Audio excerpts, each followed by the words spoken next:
कैदी नंबर 303। ये महज एक नंबर नहीं, बल्कि जेल की अंधेरी काल कोठरी में मौत का इंतजार करती एक जिंदा लाश की पहचान थी।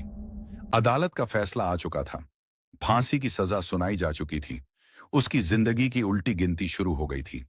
जब उसकी फांसी का दिन बिल्कुल करीब आ गया, तो जेल के जल्लाद उसे उस जगह ले जाने की रिहर्सल करने लगे, जहां जिंदगी और मौत का फैसला चंद पलों में हो जाता है।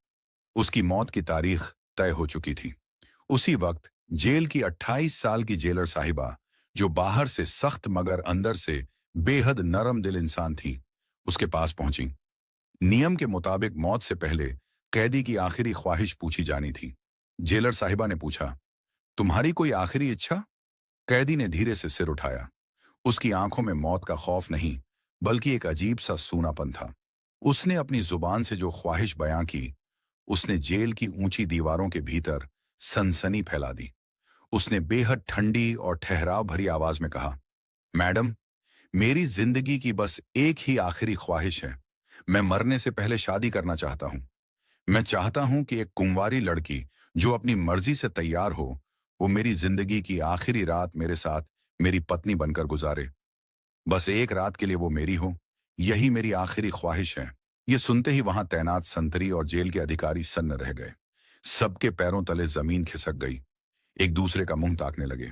समझ नहीं आ रहा था कि मौत के मुहाने पर खड़ा इंसान ऐसी अजीबो गरीब और नामुमकिन ख्वाहिश कैसे कर सकता है। माहौल में सन्नाटा था। तभी कैदी ने आगे कहा, अगर मुमकिन हो तो पूरे शहर में ऐलान करवा दीजिए कि क्या कोई ऐसी लड़की है जो एक रात के लिए एक फांसी चढ़ने वाले कैदी की बेवा बनने को तैयार हो। यह सुनकर हर सिपाही गहरे सदमे में डूब गया। सवाल वही था, क्या वाकई कानून के दायरे में रहकर इस कैदी की यह जिद पूरी की जा सकती थी? और अगर हां, तो वो लड़की कौन होगी जो जानबूझकर अपनी मांग का सिंदूर उसी दिन मिटाने को तैयार हो जाए जिस दिन उसे लगाएगी? मेरा नाम काव्या है। मैं एक 28 साल की लेडी इंस्पेक्टर हूं। मेरी वर्दी और मेरे कंधों पर लगे सितारे मेरा गुरूर हैं। मेरी पूरी जवानी थानों, अदालतों और जेल के लोहे के दरवाजों के बीच गुजरी है।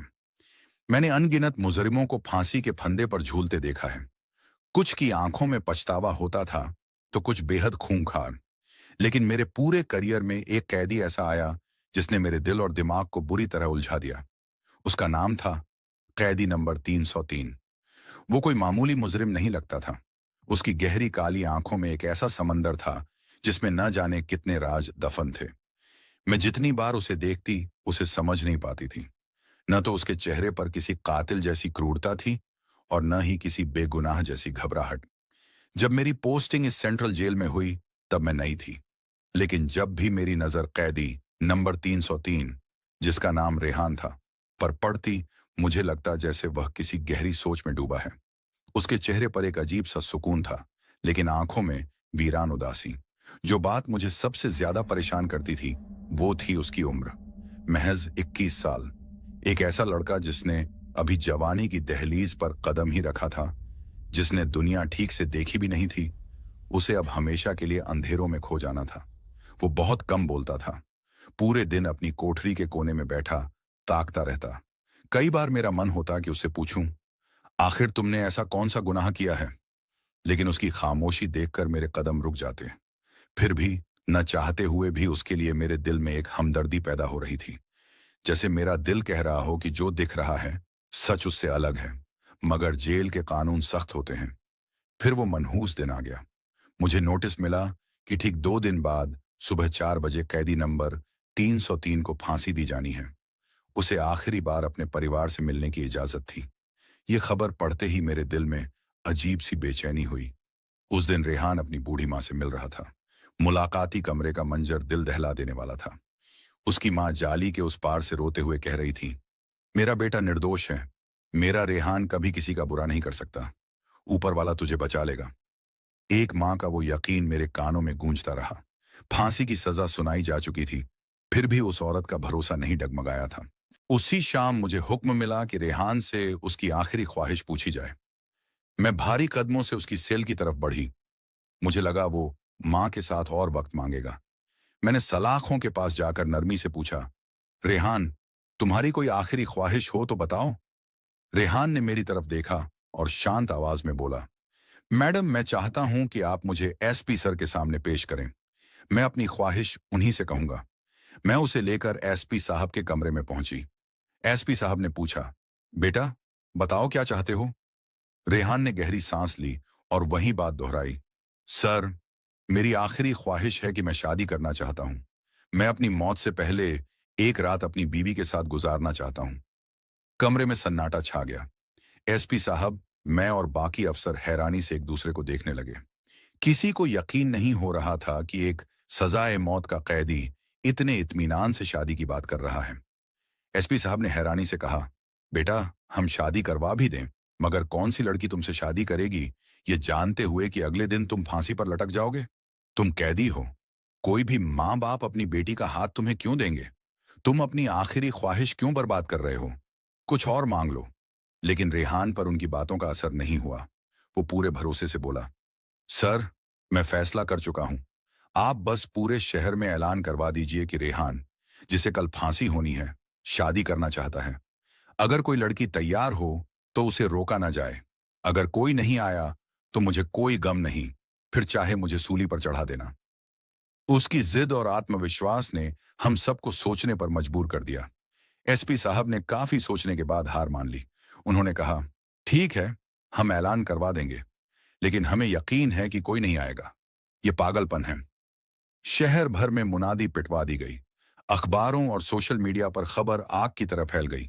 हर जगह लोग बातें बनाने लगे। सबको यही लगा कि यह एक मजाक है। भला कौन लड़की अपनी जिंदगी बर्बाद करने आएगी? मुझे भी पूरा भरोसा था कि यह सब व्यर्थ है। हम सब अपनी ड्यूटी में लगे थे। शाम ढल रही थी। जेल के अंदर का माहौल भारी था। हमें लगा अब रेहान को फांसी के फंदे के लिए तैयार करना होगा। लेकिन ठीक 2 घंटे बाद एक सिपाही दौड़ता हुआ मेरे ऑफिस में दाखिल हुआ। उसकी सांसें फूली हुई थीं, चेहरा पसीने से तर। उसने हांफते हुए कहा, इंस्पेक्टर साहिबा, गजब हो गया। जेल के गेट पर एक लड़की आई है। वो पूरी तरह दुल्हन के लिबास में सजी है और उसके साथ एक मौलवी भी है। यह सुनते ही मैं और एसपी साहब अपनी कुर्सियों से उछल पड़े। क्या वाकई? हम फौरन बाहर की तरफ भागे। जेल के विशाल लोहे के गेट पर एक नौजवान लड़की खड़ी थी। उम्र कोई 19 से 20 साल। लाल जोड़े में सजी, हाथों में मेहंदी, मांग में टीका। उसके चेहरे पर एक अजीब सी दृढ़ता थी। उसके साथ एक मौलवी साहब खड़े थे। एसपी साहब ने हैरान होकर पूछा, मौलवी साहब, ये क्या तमाशा है? ये लड़की कौन है? मौलवी साहब ने कांपती आवाज में कहा, साहब, ये लड़की खुद मेरे पास आई थी। इसने जिद की कि मैं इसका निकाह पढ़ूं। मैंने इसे बहुत समझाया कि बेटी, जिससे तुम शादी कर रही हो, वो कल सुबह मर जाएगा। क्यों अपनी जिंदगी बर्बाद कर रही हो? फिर मौलवी साहब ने उस लड़की की तरफ इशारा करते हुए कहा, लेकिन यह नहीं मानी। इसने कहा, मैं सिर्फ और सिर्फ रेहान से ही शादी करूंगी। एएसपी साहब ने उस लड़की की आंखों में देखा और पूछा, बेटी, क्या तुम जानती हो तुम क्या कर रही हो? कल सुबह विधवा हो जाओगी। लड़की ने बिना पलक झपकाए बेहद शांत और मजबूत आवाज में जवाब दिया, जी सर, मुझे सब पता है, लेकिन मुझे रेहान से मोहब्बत है। अगर मुझे उसके साथ जीने के लिए पूरी जिंदगी नहीं मिल सकती, तो एक रात ही काफी है।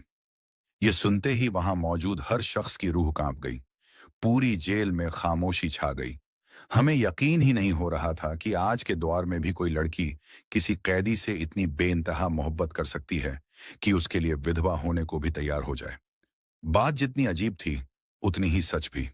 कानूनी प्रक्रिया पूरी की गई। मौलवी साहब को अंदर बुलाया गया। रेहान को उसकी कोठरी से निकालकर जेल ऑफिस में लाया गया। वहीं उस उदास कमरे में, जेल की सलाखों के साए में, मौलवी साहब ने रेहान और उस लड़की का निकाह पढ़वाया। निकाह पूरा होते ही रेहान ने एक हल्की मुस्कान के साथ एएसपी साहब की तरफ देखा और कहा, वादे के मुताबिक अब आप मेरी दुल्हन को मेरे पास भेज दीजिए, बस एक रात के लिए। फिर सुबह जो चाहे कर लेना। मैंने उस मंजर को अपनी आंखों से देखा। मेरी आंखें भर आईं। मैंने सोचा, शायद सच्ची मोहब्बत ऐसी ही होती है, पागल, बेखौफ और अंजाम से बेपरवाह। लेकिन मुझे क्या पता था, और वहां खड़े किसी भी पुलिस वाले को इस बात की भनक तक नहीं थी कि इन आंसुओं और इस जज्बात के पीछे एक ऐसी गहरी साजिश और एक ऐसा राज छुपा है जो कल सुबह हमारे होश उड़ा देने वाला था। एसपी साहब ने इशारा किया। रेहान को वापस उसकी सेल में ले जाया गया और फिर उस नई नवेली दुल्हन को रेहान की काल कोठरी में भेजा गया। मैंने अपने हाथों से उस सेल का भारी लोहे का दरवाजा बंद किया और बड़ा सा ताला जड़ दिया। अंदर अब वो दोनों अकेले थे, मौत और मोहब्बत एक ही छत के नीचे। जेलर काव्या, रेहान और उसकी नई नवेली दुल्हन को सेल में बंद करके बाहर आ गई। उसके जूतों की आवाज गलियारे में गूंजती रही, लेकिन दिल में एक अजीब सी बेचैनी थी। बाहर आते ही उसने एक लंबी सांस ली। उसे लग रहा था कि उसने अपनी ड्यूटी निभा दी, लेकिन मन के किसी कोने में एक डर अभी भी रेंग रहा था। क्या वाकई यह सिर्फ मोहब्बत है? काव्या ने खुद से सवाल किया। या फिर यह मौत के डर से बचने का कोई आखिरी ड्रामा? अब सोचने का कोई फायदा नहीं था। मैं अपने ऑफिस लौट गई, जो सेल से थोड़ी ही दूरी पर था। वहां बैठकर मैं फाइलों को पलटने लगी, लेकिन मेरा पूरा ध्यान उस कोठरी की तरफ था। वक्त बहुत धीमी रफ्तार से गुजर रहा था। घड़ी की हर टिक टिक मेरे दिल की धड़कन बढ़ा रही थी। बाहर सन्नाटा था, लेकिन कभी कभी सेल के अंदर से हल्की हल्की सरगोशियों की आवाजें आती रहीं। कभी ऐसा लगता जैसे कोई रो रहा है, कभी जैसे कोई हंस रहा है। बहुत धीमी आवाज। मेरे कान खड़े हो गए। मुझे शक हुआ, कहीं ये लोग दरवाजा तोड़ने की कोशिश तो नहीं कर रहे? कहीं सलाखें काटने की साजिश तो नहीं चल रही? मैं दबे पांव सेल की तरफ गई, कान लगाकर सुना, लेकिन आवाजें बंद हो चुकी थीं। सिर्फ हवा की सरसराहट थी। मैंने खुद को समझाया, काव्या, तुम बेकार में वहम कर रही हो। सेल का दरवाजा इंचों मोटे लोहे का है। उसे तोड़ने के लिए मशीनें चाहिए होंगी। ये दोनों निहत्थे हैं। मैं वापस अपनी कुर्सी पर आकर बैठ गई। रात के 2 बज चुके थे। थकान और तनाव के मारे मेरी आंखें भारी होने लगी थीं। अचानक एक दिल दहला देने वाली चीख गूंजी, बचाओ, मुझे बाहर निकालो। मैं अपनी कुर्सी से उछल पड़ी। यह आवाज उसी लड़की की थी। मेरी नींद पल भर में उड़ गई। मैं दौड़ती हुई रेहान के सेल की तरफ भागी। मेरे पीछे 2 सिपाही भी दौड़ पड़े। क्या हुआ? क्या बदतमीजी है ये? मैंने सेल के पास पहुंचते ही चिल्लाकर पूछा। अंदर का मंजर अजीब था। सेल के दरवाजे के बिल्कुल पास वो लड़की खदाढ़ी थी। वह दुल्हन के लिबास में थी, लेकिन उसका हाल बेहाल था। उसका भारी भरकम घूंघट उसके चेहरे पर नीचे तक गिरा हुआ था, जिससे उसका चेहरा साफ दिखाई नहीं दे रहा था। वह बुरी तरह कांप रही थी। जैसे ही उसने मुझे देखा, वो सलाखों को पकड़कर रोते हुए बोली, मैडम प्लीज, मुझे यहां से निकालिए। मैं यहां एक पल भी नहीं रह सकती। मैं हैरान हो गई। अब क्या हुआ? मैंने गुस्से और हैरानी से पूछा। अभी कुछ घंटे पहले तो तुम लैला मजनू की कस्में खा रही थी। अपनी मर्जी से निकाह किया था ना?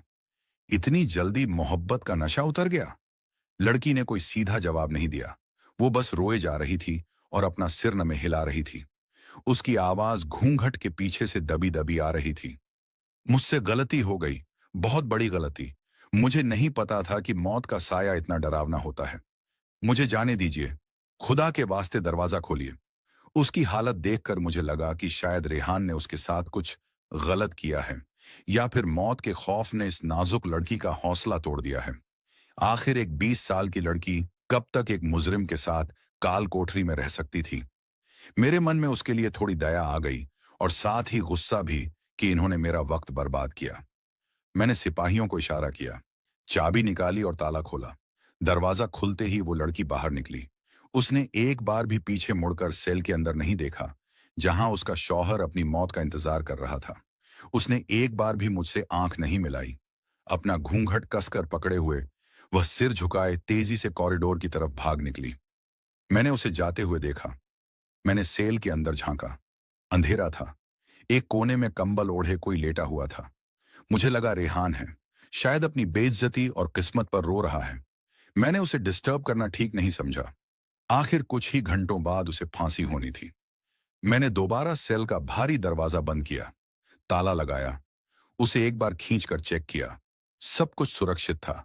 अपनी जिम्मेदारी निभाकर मैं वापस ऑफिस में आकर बैठ गई। लड़की को सिपाहियों ने जेल के बाहर छोड़ दिया था। अब सब शांत था। कुछ देर बाद थकान के कारण मुझे कुर्सी पर ही झपकी आ गई। सुबह के 4 बज चुके थे। यह वो वक्त था जब जेल में मौत का नगाड़ा बजता है, फांसी का वक्त। एसपी साहब तेज कदमों से मेरे ऑफिस में दाखिल हुए। उनके चेहरे पर तनाव साफ दिख रहा था। साथ में झल्लाद और डॉक्टर भी थे। काव्या, कैदी नंबर 303 तैयार है? उन्होंने कड़क आवाज में पूछा। मैं हड़बड़ाकर उठी। जी सर। वह अपने सेल में ही है, लेकिन साहब की आंखों में एक अजीब सा शक था। शायद उन्हें रात के हंगामे की खबर मिल चुकी थी। कोई गड़बड़ तो नहीं हुई? उन्होंने तीखी नजरों से मुझे देखा। नहीं सर, मैंने सफाई दी। रात को वो लड़की घबरा गई थी, तो उसे जाने दिया। रेहान अंदर ही है। जाकर अच्छी तरह देखो, उसे बाहर लाओ, उन्होंने हुक्म दिया। मेरा दिल जोर जोर से धड़कने लगा। एक अनजाना डर मुझे घेरने लगा। मैं भागती हुई रेहान के सेल की तरफ गई। मेरे पीछे पीछे साहब और पूरी टीम थी। दरवाजे के पास पहुंचकर मैंने रोज की तरह सख्त आवाज लगाई, कैदी नंबर 303, रेहान उठो, वक्त हो गया है, दरवाजे के पास आओ। कोई जवाब नहीं आया। मेरे चेहरे पर पसीना आ गया। दिल की धड़कन और तेज हो गई। रेहान, मैंने दोबारा चिल्लाया। फिर भी कोई हरकत नहीं। मैंने खिड़की से अंदर झांका और जो मंजर देखा उसने मेरे होश उड़ा दिए। सेल के अंदर जमीन पर एक शख्स लेटा हुआ था। उसने कैदियों वाले कपड़े पहने हुए थे। वह दीवार की तरफ मुंह करके लेटा था। ऐसा लग रहा था जैसे गहरी नींद में हो। सो रहा है? साहब ने पीछे से गुस्से में पूछा। मौत के वक्त कौन सोता है? दरवाजा खोलो। मेरे हाथ कांपने लगे। चाबी ताले में मुश्किल से लगी। दरवाजा खुला। हम सब अंदर दाखिल हुए। मैं उस लेटे हुए शख्स के पास पहुंची। मेरा गला सूख रहा था। मैंने झुककर उसके कंधे को हाथ लगाया और उसे हिलाया। उठो। वह शख्स नहीं हिला। मैंने पूरी ताकत लगाकर उसे अपनी तरफ पलटा और अगले ही पल मेरे पैरों तले से जमीन खिसक गई। सेल के फर्श पर कैदियों के कपड़ों में जो शख्स लेटा था वह रेहान नहीं था। यह तो वही लड़की थी, वही स्ना जो कल रात दुल्हन बनकर आई थी। मेरी आंखें फटी की फटी रह गईं। मेरा दिमाग सुन्न पड़ गया। उसी वक्त एसपी साहब भी आगे आए। जैसे ही उन्होंने यह देखा, गुस्से और हैरानी से चिल्ला उठे, यह ये क्या तमाशा है? ये लड़की यहां क्या कर रही है? और रेहान कहां है? मैं जवाब देने की हालत में भी नहीं थी। मेरा पूरा शरीर कांप रहा था। वह लड़की, जो अब कैदियों वाले मर्दाना कपड़ों में थी, धीरे से उठी और जमीन पर बैठ गई। उसके चेहरे पर न कोई डर था, न कोई घबराहट, बल्कि उसकी आंखों में एक अजीब सी चमक और होठों पर एक विजयी मुस्कान थी। साहब का गुस्सा 7वें आसमान पर था। उन्होंने मेरी तरफ इशारा करते हुए दहाड़ा, काव्या, यह सब तुम्हारी लापरवाही का नतीजा है। अगर तुम्हें अपनी ड्यूटी निभानी नहीं आती तो यहां क्यों हो? तुम्हारी गफलत की वजह से एक सजाए मौत का कैदी जेल से फरार हो गया है। अब सच बिल्कुल शीशे की तरह साफ था। यह सब एक धोखा था, एक बहुत बड़ी और शातिर साजिश। रेहान ने हम सबको बेवकूफ बना दिया था। कल रात जो दुल्हन रोती बिलखती हुई घूंघट में मुंह छिपाकर बाहर भागी थी, वो असल में सना नहीं थी, वो खुद रेहान था। उसने दुल्हन के कपड़े पहने, घूंघट का सहारा लिया और मेरे ही हाथों से खुलवाए दरवाजे से आजाद होकर निकल गया। और यह लड़की रेहान के कपड़े पहनकर उसकी जगह यहां मौत का इंतजार करने रुक गई थी।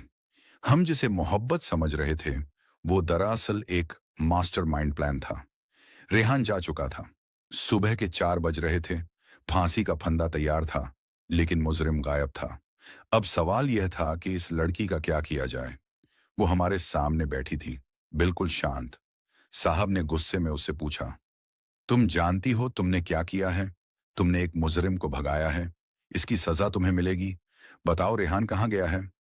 लड़की ने सीधी साहब की आंखों में देखते हुए जो जवाब दिया, उसने कहा, साहब, आप लोगों ने रेहान के साथ अच्छा नहीं किया। वो सजा ए मौत का हकदार नहीं था। वो बेगुनाह है। मैंने गुस्से में कहा, यह तो वक्त ही बताएगा, लेकिन तुमने अपनी जिंदगी बर्बाद कर ली। लड़की ने मुस्कुराते हुए कहा, वो वापस आएगा। वो मुझे यहां छोड़कर भागने वालों में से नहीं है। वो सिर्फ अपना सच साबित करने गया है। यह सुनकर मेरा गुस्सा और बढ़ गया, लेकिन हम कुछ कर नहीं सकते थे। रेहान फरार हो चुका था। जेल प्रशासन में हड़कंप मच गया था। सायरन बजने लगे थे। पूरे शहर की पुलिस को अलर्ट कर दिया गया। लेकिन मेरे मन में एक ही एक सवाल गूंज रहा था, आखिर एक लड़की किसी के लिए इतना बड़ा बलिदान कैसे दे सकती है? और रेहान, क्या वो वाकई भाग गया है, या जैसा यह लड़की कह रही है वो वापस आए? इंस्पेक्टर काव्या का दिल बुरी तरह घबरा रहा था। वजह साफ थी, उसने अभी अभी नौकरी में अपना नाम बनाया था और उसी दौरान इतनी बड़ी चूक हो चुकी थी। एक सजाए मौत का कैदी उसकी नाक के नीचे से फरार हो गया था। काव्या बताती है, मैं खुद समझ नहीं पा रही थी कि मेरे साथ इतना बड़ा धोखा कैसे हो गया। मैंने एक इंसान के आंसुओं पर भरोसा किया, एक लड़की की बातों पर यकीन किया, उनका निकाह करवाया और बदले में उन्होंने मेरी आंखों में धूल झोंक दी। अब हमारे पास बस एक ही रास्ता बचा था, इस लड़की से सच उगलवाना। रेहान को ढूंढना अब बेहद मुश्किल था। वह कई घंटे पहले जेल से फरार हो चुका था। हमें तो सुबह 4 बजे पता चला, जबकि वह रात के 2 बजे ही निकल चुका था। इस वक्त वह कहाँ होगा, किसी को कोई अंदाजा नहीं था। मैंने उस लड़की की तरफ देखा जो अब भी फर्श पर बैठी थी। उसके चेहरे पर एक अजीब सा सुकून था, जैसे उसने अपनी जिंदगी का सबसे बड़ा फर्ज निभा दिया हो। मैंने अपनी कुर्सी खींची और उसके सामने बैठ गई। मैंने नरमी और सख्ती का मिला जुला लहजा अपनाते हुए कहा, सना, मुझे तुमसे 2 सवाल करने हैं और मुझे उम्मीद है कि तुम सच सच जवाब दोगी, क्योंकि तुम्हारा झूठ अब रेहान को नहीं बचा पाएगा, लेकिन तुम्हें लंबी जेल जरूर करवा देगा।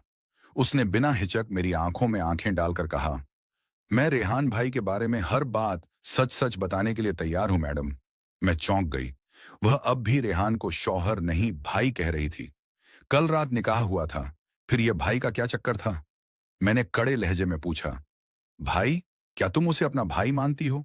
अगर वह वाकई तुम्हारा भाई था, तो फिर तुम दोनों ने यह निकाह का पूरा ड्रामा क्यों किया? यह पाप क्यों किया?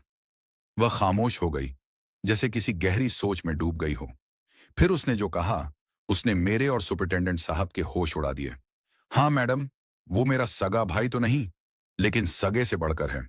हमने निकाह सिर्फ इसलिए किया ताकि कानूनन मुझे उस काल कोठरी में उसके साथ वक्त बिताने की इजाजत मिल सके। इसके अलावा कोई और रास्ता नहीं था जिससे मैं अंदर आ सकती और वो बाहर जा सकता। मैंने मेज पर मुक्का मारा। तो तुमने एक कातिल को भगाने के लिए इतना बड़ा रिस्क लिया? तुम जानती हो वो कितना खतरनाक है। मगर वह लड़की बिल्कुल शांत बैठी रही।